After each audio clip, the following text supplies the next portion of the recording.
Just a few days ago I had the opportunity to dine at a beautifully curated vegetarian restaurant in Bangalore called Burma Burma, which serves vegetarian Burmese food to the public. What struck me wasn't just the ambiance, but the food. They served me mock meat, plant-based meat, and let me tell you, it tasted exactly like real chicken or mutton, the same texture, flavor, and satisfaction. But here's the twist. No animal was harmed, no bloodshed, no guilt. Just great food. And a better future. This is Mission Viksit India, your channel dedicated to India's development journey toward 2047.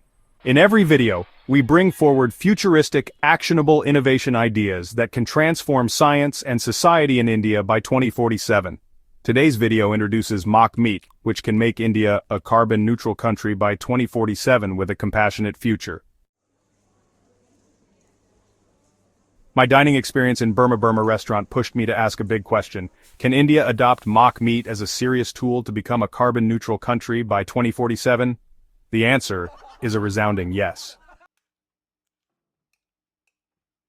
Mock meat is crafted to replicate the taste, texture, and mouthfeel of animal meat, but it's made from plant-based or lab-grown sources.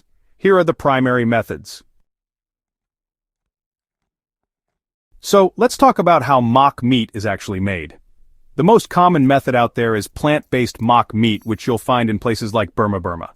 The base ingredients for this type include things like soy protein, tofu or textured soy protein, wheat gluten, which is also called seitan, pea protein, and even jackfruit if you're looking for that shredded texture. Mushrooms are used too, since they bring in that rich umami flavor, and legumes like lentils and chickpeas are also pretty common. Now, processing these ingredients involves extracting and isolating the proteins, and then texturizing them using heat, pressure, and extrusion.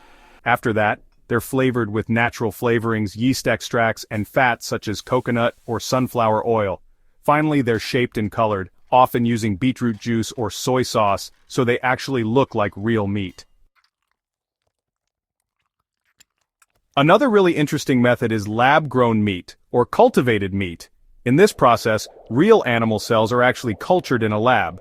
No animal has to be slaughtered, but the final product is still, biologically meat. This technology is still in the experimental or early commercial phase in places like Singapore and the United States. Now, despite all this potential for sustainability, health, and animal welfare, there are still quite a few barriers slowing down widespread adoption. First up, there's economic and industry resistance. The meat industry is seriously entrenched, with massive supply chains, tons of employment, and a lot of lobbying power. On top of that, governments are naturally cautious about disrupting large-scale agriculture and those important meat exports. So, while plant-based meats are becoming cheaper, many are still more expensive than regular meat, especially in rural or low-income areas. And lab-grown meat is even costlier and not yet scaled. Regulatory frameworks for novel foods are honestly pretty slow and vary by country. Plus, there's a lot of caution around health effects, labeling, and approval processes. In many cultures, meat is really tied to tradition, masculinity, or celebration.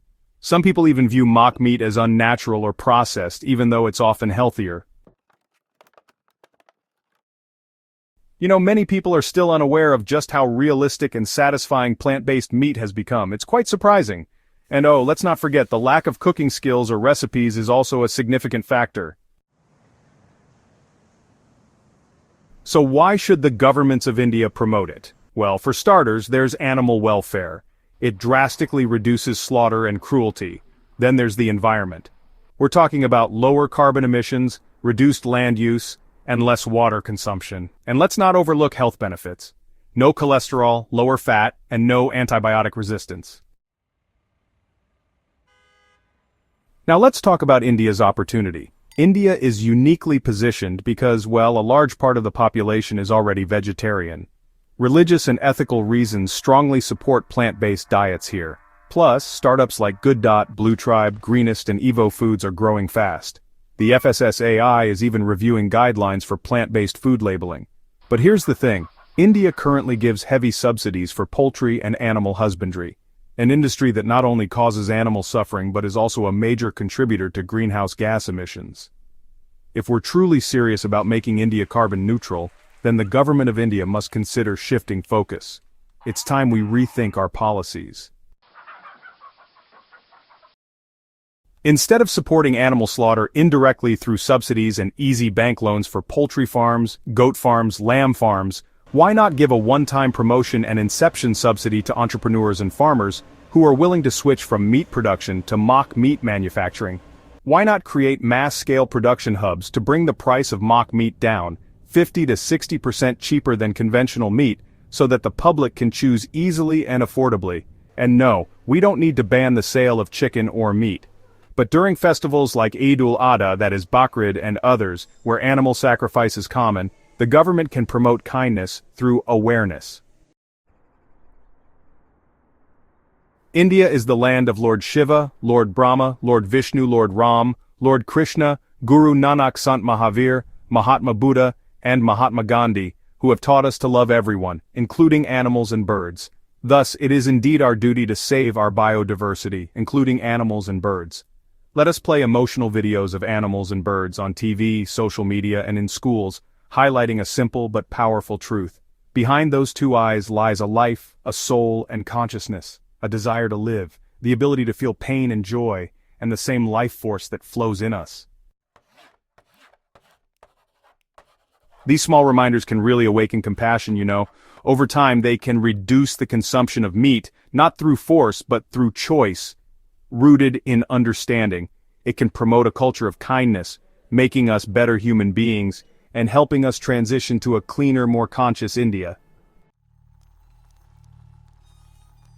The government of India should also promote medical and food research in improving the taste, texture, and nutrition of mock meat. With better science, larger factories, and government support, we can make India a global leader in plant-based meat production. Let's not just dream of a carbon-neutral India, let's build it, plate by plate. And it all starts with a small realization I had at Burma Burma restaurant in Bangalore, where I tasted mock meat for the first time. It was delicious, it was guilt-free, and it was hopeful. Let's move toward a compassionate economy, where food no longer costs lives. Let's make India carbon neutral, with taste, with science, and with heart. Our channel mission Viksit India encourages public, students, researchers, scientists, and policymakers to consider ideas depicted for real-world implementation. If you consider our idea positive for making India a carbon-neutral country, I request you to like and subscribe our channel Mission Viksit India. Please do not forget to push bell icon. Please also share this video with policymakers, entrepreneurs, and every conscious citizen. Jai Hind.